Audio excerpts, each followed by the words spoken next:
এই মুহূৰ্তত মহিলাৰ বাবে লৈ আহিছো এটা ভাল খবৰ লাখপতি মহিলা হোৱাৰ মন নেকি আপোনাৰ যদি আপোনাৰ তিনিটা সন্তান আছে যদিহে আপুনি তিনিটা সন্তান জন্ম দিছে তেনেহলে আপুনি লাখপতি বাইদেউ হ'ব নোৱাৰিব আৰু ৰাজ্য চৰকাৰে মহিলাৰ বাবে এক বিভিন্ন বা আঁচনি লৈ অহাৰ সমান্তৰালকৈ আন এখন আঁচনি আনিছে যাৰ আঁচনিৰ নাম হৈছে উদ্যমিতা আঁচনি আৰু এই উদ্যমিতা আঁচনিৰ বাবে এতিয়া আপুনি কেনেদৰে আবেদন কৰিব ইয়াৰ প্ৰক্ৰিয়া কি হ'ব আমি সবিশেষ জনোৱাৰ চেষ্টা কৰিম মহিলাৰ বাবে এটা ডাঙৰ খবৰ গুৰুত্বপূৰ্ণ খবৰ যে ৰাজ্যৰ লাখ লাখ মহিলাক লাখপতি কৰাৰ বৃহৎ আঁচনি ঘোষণা কৰা হৈছে ৰাজ্য চৰকাৰৰ তৰফৰ পৰা ৩৫,০০০ টকা প্ৰদানৰ বাবে লাখ লাখ মহিলাৰ তালিকা প্ৰস্তুত কৰা হ'ব আৰু ৩৯ লাখ মহিলাক হিমন্ত চৰকাৰে দিব ৩৫,০০০ টকা অৰুণোদয়ৰ পাছত ৰাজ্যৰ মহিলাৰ বাবে বৃহৎ আঁচনি এতিয়া ৰাজ্য চৰকাৰৰ ৩,৯০০ কোটি টকা মুকলি কৰি দিব ৰাজ্য চৰকাৰে এই উদ্যমিতা আঁচনিৰ বাবে মাইক্ৰ ফাইনেন্সৰ ঋণ ৰেহাইৰ পাছত মহিলালৈ ৰাজ্য চৰকাৰৰ উপহাৰ আৰু কোনে কোনে কৰিব পাৰিব আবেদন কি অৰ্হতা লাগিব কেনেদৰে আবেদন কৰিব আবেদন প্ৰক্ৰিয়া কি আমি সবিশেষ জনোৱাৰ চেষ্টা কৰিম যে সাধাৰণ শ্ৰেণী OBCৰ তিনিটাতকৈ অধিক সন্তান থাকিলে আঁচনিৰ সুবিধা লাভ কৰিব নোৱাৰিব আৰু OBCৰ মৰাণ মটক চাহ জনগোষ্ঠীৰ মহিলাই 4টা সন্তান থাকিলে লাভ কৰিব এই আঁচনিৰ ধন আৰু ST SC মহিলাসকলৰ 4 সন্তান থাকিলেও লাভ কৰিব আঁচনিৰ ধন এই কথা উল্লেখ কৰা হৈছে আৰু মহিলাসকলে নিজৰ কন্যা সন্তানক শিক্ষা প্ৰদানৰ নিশ্চয়তা প্ৰদান কৰিব লাগিব আৰু এই মুহূৰ্তত আমি কেনেদৰে প্ৰপত্ৰ পূৰণ কৰিব বা কেনেদৰে আবেদন কৰিব ইয়াৰ প্ৰক্ৰিয়া কি হ'ব আমি সেই সন্দৰ্ভত সবিশেষ জনাবলৈ চেষ্টা কৰিম কিয়নো ৰাজ্যৰ মুখ্যমন্ত্ৰী গৰাকীয়ে ফেচবুক বা সামাজিক মাধ্যম যোগেদি ইয়াৰ প্ৰক্ৰিয়াৰ সন্দৰ্ভত প্ৰকাশ কৰিছে বা উল্লেখ কৰিছে এই মুহূৰ্তত আমি নিউজ ডেস্কলৈ অহাৰ চেষ্টা কৰিম আৰু এনেদৰে যিখন নটিচ জাৰি কৰা হৈছে কেনেদৰে আবেদন কৰিব ইয়াৰ প্ৰয়োজনীয় অৰ্হতা কি সমান্তৰালকৈ আবেদন প্ৰক্ৰিয়া কি আঁচনিৰ লাভালাভ কি হ'ব সকলোবিলাক উল্লেখ কৰা হৈছে ৰাজ্যৰ মুখ্যমন্ত্ৰী ডক্টৰ হিমন্ত বিশ্ব শৰ্মাই কিছু সময়ৰ পূৰ্বে ফেচবুক যোগে সেই কথা জনাইছে আৰু কেনেদৰে আবেদন কৰিব আমি সবিশেষ জনাৰ চেষ্টা কৰিম ইয়াত কি লিখা হৈছে যে 40 লাখ গ্ৰাম্য মহিলা উদ্যোগীলৈ ৩৫,০০০ টকাকৈ প্ৰদান কৰা হ'ব এক অভিলাষী আঁচনি এতিয়া হাতত লৈছে মুখ্যমন্ত্ৰী মহিলা উদ্যমিতা অভিযান এই আঁচনিৰ নাম দিয়া হৈছে মহিলা উদ্যমিতা অভিযান আত্মসহায়ক গোটৰ প্ৰায় 40 লাখ সদস্যক গ্ৰাম্য ক্ষুদ্ৰ উদ্যোগী বা লাখপতি বাইদেউ হিচাপে বিকশিত কৰা আৰু বাৰ্ষিক 1 লাখ টকা উপাৰ্জনৰ বাট প্ৰশস্তিকৰণ এই লক্ষ্য উদ্দেশ্যলৈ এনেদৰে এই নতুন আঁচনি ৰূপায়ণ কৰা পৰিলক্ষিত হৈছে মুখ্যমন্ত্ৰীৰ মহিলা উদ্যমিতা অভিযান ইয়াৰ প্ৰয়োজনীয় অৰ্হতা কি অৰ্হতা প্ৰয়োজন হ'ব আপুনি কেনেদৰে আবেদন কৰিবলৈ আপোনাক কি অৰ্হতা লাগিব ইয়াত সবিশেষ উল্লেখ কৰা হৈছে আমি সেই অৰ্হতাসমূহ জনাবলৈ চেষ্টা কৰিম যে তিনিটাতকৈ অধিক সন্তানৰ মাতৃযোগ্য বিবেচিত নহ'ব তিনিটাতকৈ যদি অধিক সন্তান আপোনাৰ আছে তেনেহ'লে আপুনি লাখপতি বাইদেউৰ অভিযানৰ অন্তৰ্ভুক্ত নহ'ব আৰু ইয়াত কোৱা হৈছে সাধাৰণ আৰু OBC হিতাধিকাৰীৰ ক্ষেত্ৰতহে তিনিটাতকৈ অধিক সন্তান থাকিলে মাতৃগৰাকী যোগ্য বিবেচিত নহ'ব বুলি কোৱা হৈছে দ্বিতীয়তে আপুনি মন কৰিব 4টাতকৈ অধিক সন্তানৰ মাতৃ যোগ্য বিবেচিত নহ'ব এই ক্ষেত্ৰত SC ST মৰাণ মটক চাহ জনজাতি হিতাধিকাৰীৰ ক্ষেত্ৰত এই কথা প্ৰযোজ্য হ'ব কন্যা সন্তান থকা আত্মসহায়ক গোটৰ সদস্যাই বয়সপ্ৰাপ্ত কৰিলে সন্তানক বিদ্যালয়ত নামভৰ্তি কৰোৱাটো বাঞ্ছনীয় হ'ব বুলি উল্লেখ কৰা হৈছে আৰু অমৃত বৃক্ষ আন্দোলনৰ অধীনত ৰোপণ কৰা পুলিসমূহৰ সুস্থ প্ৰতিপালন নিশ্চিতকৰণ কৰিব লাগিব তেতিয়াহে মুখ্যমন্ত্ৰী মহিলা উদ্যমিতা অভিযানৰ অন্তৰ্ভুক্ত হ'ব আৰু অনুদান প্ৰাপ্তিৰ বাবে ব্যৱসায়িক পৰিকল্পনা চৰকাৰৰ দ্বাৰা প্ৰস্তুত আৰু সমৰ্থিত হ'ব লগা পৰিকল্পনা দাখিল কৰিব লাগিব অনুদান প্ৰাপ্তিৰ বাবে ব্যৱসায়িক পৰিকল্পনা দাখিল কৰিব লাগিব আপুনি কি ব্যৱসায় কৰিব আৰু সেই যি ধন লাভ কৰিব কি ক্ষেত্ৰত আপুনি ব্যৱহাৰ কৰিব প্ৰয়োগ কৰিব সেই কথা উল্লেখ কৰিব লাগিব বুলি জনোৱা হৈছে আবেদন প্ৰক্ৰিয়া কি আবেদন প্ৰক্ৰিয়া অৰ্থাৎ মহিলাগৰাকীয়ে কেনেদৰে আবেদন কৰিব সেই কথা উল্লেখ কৰা হৈছে প্ৰপত্ৰ নিকটৱৰ্তী পঞ্চায়ত কাৰ্যালয়ত বিনামূলীয়াকৈ উপলব্ধ হৈছে হ'ব আৰু প্ৰপত্ৰ কেৱল নিৰ্ধাৰিত তাৰিখত সংগ্ৰহ কৰিব লাগিব কোনো ফটো ষ্টেট কপি গ্ৰহণ কৰা নহ'ব বুলিও উল্লেখ কৰা হৈছে আৰু দুখন সংকল্প পত্ৰ দাখিল কৰক কন্যা শিশু বিদ্যালয়ত নামভৰ্তিকৰণ আৰু উল্লেখিত ধৰণে নিৰ্ধাৰিত কৰা অনুসৰি সন্তানৰ সংখ্যা সীমিতকৰণ অৰ্থাৎ সন্তানৰ সংখ্যা সীমিতকৰণ এই কাৰণে কোৱা হৈছে যে তিনিটাতকৈ অধিক সন্তানৰ মাতৃযোগ্য বিবেচিত নহ'ব সাধাৰণ আৰু OBC হিতাধিকাৰীৰ ক্ষেত্ৰত সমান্তৰালকৈ 4টাতকৈ অধিক সন্তানৰ মাতৃযোগ্য বিবেচিত নহ'ব SC ST মৰাণ মটক চাহ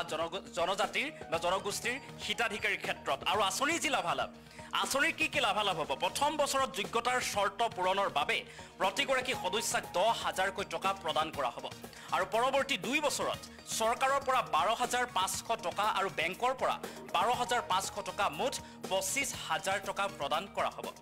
বেংকৰ ঋণ ঘূৰাই দিয়াটো প্ৰয়োজনীয় আৰু আনহাতে চৰকাৰ প্ৰদত্ত সমৰ্থন ৰাখি অপৰিশোধযোগ্য আৰু 3 বছৰৰ সময়সীমাত প্ৰতিগৰাকী যোগ্য মহিলালৈ 35,000 টকাকৈ প্ৰদানেৰে লাখপতি বাইদেউ হোৱাৰ দিশৰ পদক্ষেপত অৰিহণা যোগাব। আৰু গতিকে আপুনি যদি এই আঁচনি মুখ্যমন্ত্ৰী মহিলা উদ্যমিতা অভিযানৰ অংশীদাৰ হ'ব বিচাৰে তেনেহ'লে এতিয়া আপুনি আবেদন কৰিব পাৰিব আৰু এইসমূহ অৰ্হতা প্ৰয়োজন হ'ব আপোনাক সমান্তৰালকৈ আবেদন প্ৰক্ৰিয়া ইতিমধ্যে মই উল্লেখ কৰিছোঁ। মুখ্যমন্ত্ৰী ডক্টৰ হিমন্ত বিশ্ব শৰ্মাই সামাজিক মাধ্যম যোগে এই আঁচনিৰ যিখিনি অৰ্হতা প্ৰক্ৰিয়া বা লাভালাভ সেই সন্দৰ্ভত এখন নটিচ জাৰি কৰিছে আৰু এই নটিচৰ জৰিয়তে আপুনি আবেদন কৰিব পাৰিব আৰু মুখ্যমন্ত্ৰীৰ মহিলা উদ্যমিতা অভিযানৰ দ্বাৰা লাখপতি বাইদেউৰ অংশীদাৰ আপুনি হ'ব পাৰিব। আৰু এই মুহূৰ্তত পুনৰবাৰ আমি হাফ প্লেটৰ মাধ্যমৰ জৰিয়তে সবিশেষ জনোৱাৰ চেষ্টা কৰিম। আৰু এই কথা উল্লেখ কৰিছে এতিয়া ৰাজ্যৰ মুখ্যমন্ত্ৰী ডক্টৰ হিমন্ত বিশ্ব শৰ্মাই যে মহিলাৰ বাবে ভাল খবৰ, মহিলাসকলৰ বাবে ৰাজ্যৰ যিসকল 40 লাখ গ্ৰাম্য মহিলা উদ্যোগীলৈ এনেদৰে 35,000 টকাকৈ প্ৰদান কৰা হ'ব বুলি উল্লেখ কৰিছে বা ঘোষণা কৰিছে মুখ্যমন্ত্ৰী ডক্টৰ হিমন্ত বিশ্ব শৰ্মাই। মন্তব্য আছে মুখ্যমন্ত্ৰীগৰাকীয়ে কি কৈছিল আজিৰ দিনটোত সেই মন্তব্য শুনোৱাৰ চেষ্টা কৰিম। এটা মুখ্যমন্ত্ৰীৰ মহিলা উদ্যমিতা আঁচনি আমি আৰম্ভ কৰিব খুজিছোঁ। এই আঁচনিখনৰ প্ৰথম লক্ষ্য হ'ব যে আমি মহিলাসকলক 3টা ফেজত আমি সহায় কৰিব বিচাৰোঁ। ফাৰ্ষ্ট ফেজটো হ'ল যে তেখেতসকলে এটা বিজনেছ প্লেন বনাব। কোনোবাই মৌ মাখিৰ বিজনেছ প্লেন বনাব, কোনোবাই এটা কণীৰ ব্যৱসায়, গাহৰি ব্যৱসায়, ক্ষুদ্ৰ দোকান যি হওক তেওঁলোকে এটা বিজনেছ প্লেন বনাব বা গ্ৰুপটোৱে যিটো ব্যৱসায় কৰি আছে সেই ব্যৱসায়টোকে আৰু আগবঢ়াই লৈ যাবৰ কাৰণে সমূহীয়াভাৱেও তেওঁলোকে প্লেন কৰিব পাৰে যে আমি চৰকাৰৰ পৰা ইমান টকা পাম, 10 গৰাকীৰ পইচা যদি এক জেগাত আমি ৰাখি দিওঁ তেতিয়াহ'লে আমাৰ গ্ৰুপটোৰ এক্টিভিটি আৰু ভাল হ'ব। আৰু গ্ৰুপ নকৰোঁ, ইণ্ডিভিজুৱেল কৰিম, গ্ৰুপৰ কামটোও কৰি থাকিম, লগত ব্যক্তিগতও কৰিম। এই বিজনেছ প্লেনটো তেওঁলোকে আমাক জমা দিলে আৰু নিৰ্দিষ্ট প্ৰপত্ৰখন ফিল-আপ কৰিলে তেওঁলোকক আমি চৰকাৰে প্ৰথম বছৰত 10,000 টকাকৈ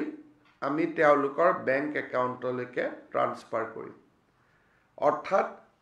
39 লাখ মহিলাই 3,900 কোটি টকা চৰকাৰৰ পৰা লাভ কৰিব। কিন্তু এই আঁচনিখনৰ হিতাধিকাৰী হ'বলৈ কেইটামান চৰ্ত থাকিব আৰু অসমত ইমান ডাঙৰ মাইক্ৰ' ফাইনেন্স লোন ৰেহাইৰ পিছত, কাৰণ লোন ৰেহাইটো আমাৰ উদ্দেশ্য নাছিল, লোন ৰেহাইৰ পিছত মহিলাসকলক এক্টিভ কৰা এইটো এটা আমাৰ উদ্দেশ্য আছিলে। ইমান ডাঙৰ মহিলা সবলীকৰণৰ ওপৰত আমি আগত কেতিয়াও স্কিম লোৱা নাই।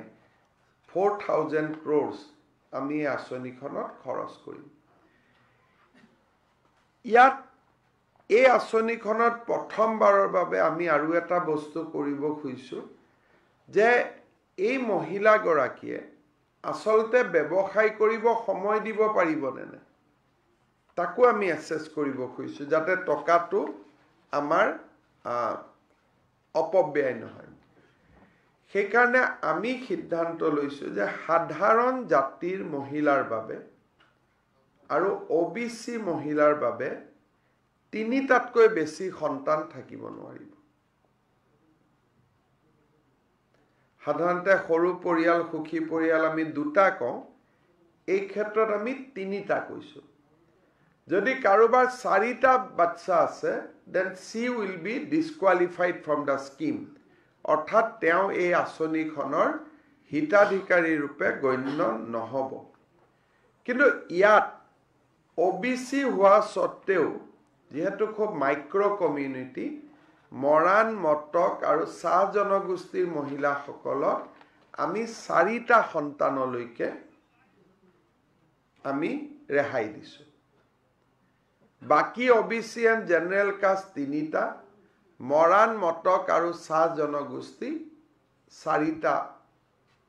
সন্তান থাকিলেও এই আঁচনিখনৰ হিতাধিকাৰী হ'ব পাৰিব। অনুসূচিত জাতি আৰু অনুসূচিত জনজাতিৰ কাৰণে 4টা সন্তান থাকিলেও এই আঁচনিখনৰ হিতাধিকাৰী ৰূপে তেওঁলোক নিৰ্বাচিত হ'ব।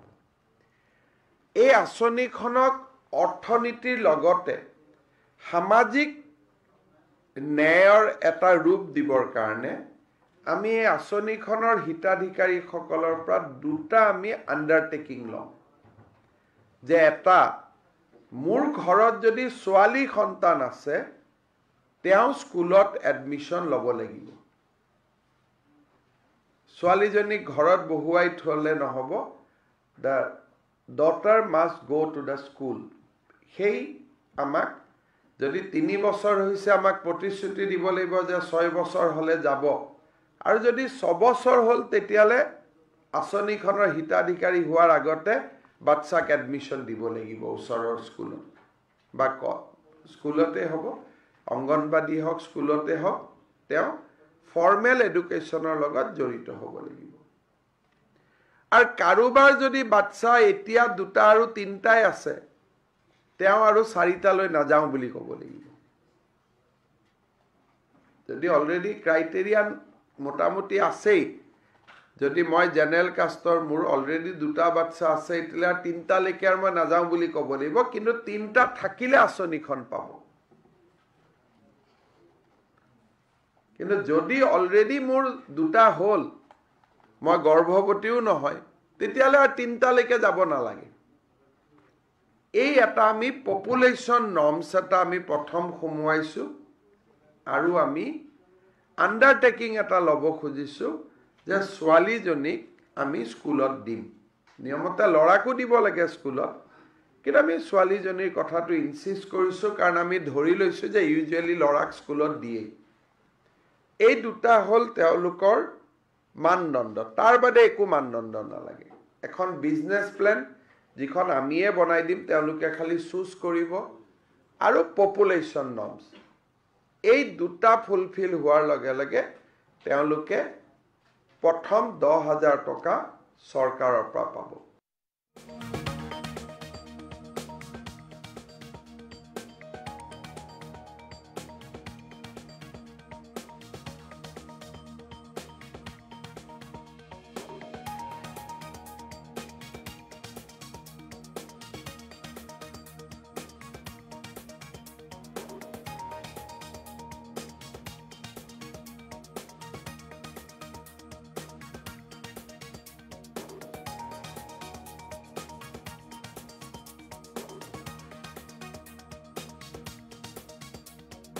মুখ্যমন্ত্ৰীৰ মহিলা উদ্যমিতা আঁচনি আমি আৰম্ভ কৰিব খুজিছোঁ।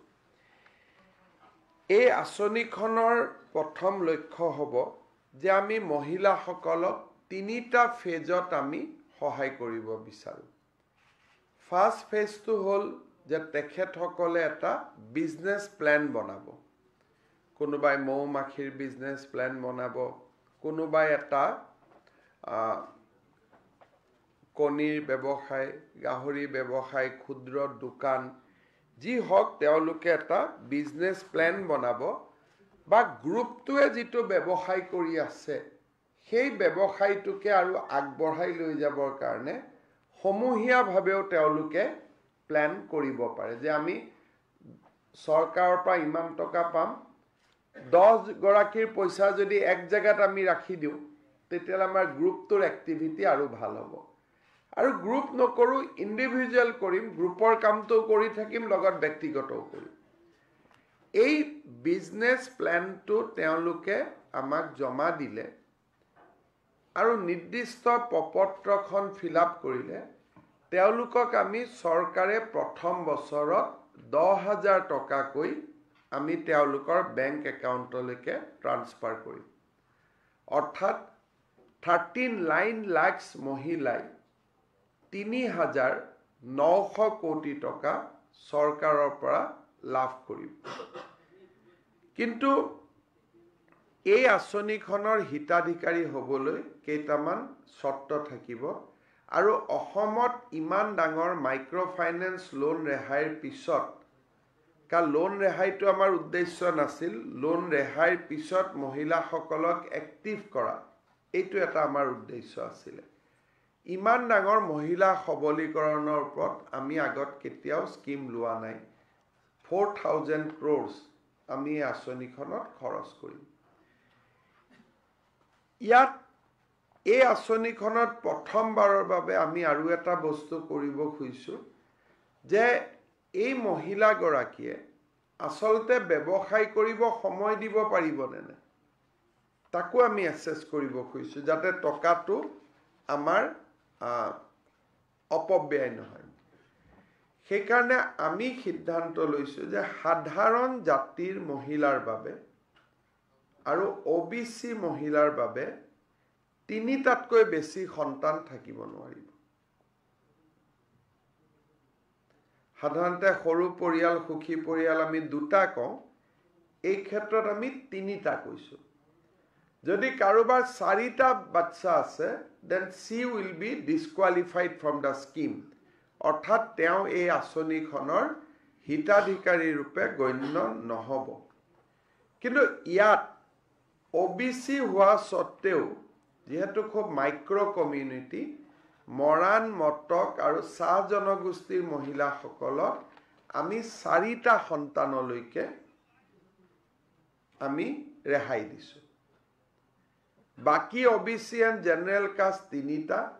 মৰাণ মটক আৰু চাহ জনগোষ্ঠী চাৰিটা সন্তান থাকিলেও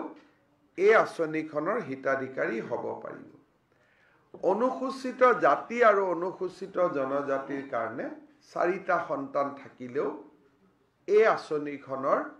হিতাধিকাৰী ৰূপে তেওঁলোক নিৰ্বাচিত হ'ব এই আঁচনিখনক অৰ্থনীতিৰ লগতে সামাজিক ন্যায়ৰ এটা ৰূপ দিবৰ কাৰণে আমি এই আঁচনিখনৰ হিতাধিকাৰীসকলৰ পৰা দুটা আমি আণ্ডাৰটেকিং লওঁ যে এটা মোৰ ঘৰত যদি ছোৱালী সন্তান আছে তেওঁ স্কুলত এডমিশ্যন ল'ব লাগিব